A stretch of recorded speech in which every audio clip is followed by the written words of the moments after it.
Era il test più atteso. Dopo oltre 20 anni il centrosinistra perde Venezia. Luigi Brugnaro è lui il nuovo sindaco della città lagunare. L'imprenditore, candidato del centrodestra, batte il democratico Casson. Una sconfitta bruciante, ammettono i Dem, come lo è quella d'Arezzo, roccaforte del ministro delle riforme Boschi. Qui Alessandro Ghinelli, candidato del centrodestra, ha superato per soli 600 voti il PD Matteo Bracciali, renziano della prima ora.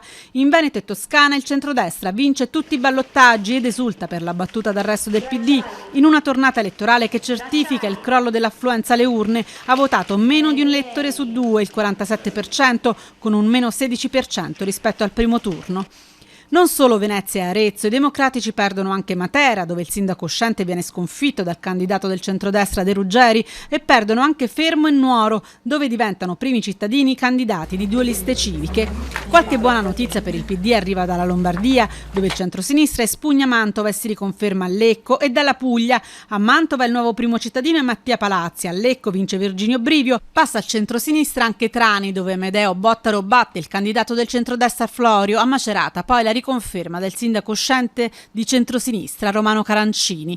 Per completare il quadro si aspettano comunque i risultati del voto in Sicilia con i test di Anne Gela, dove le urne resteranno aperte anche oggi fino alle 15.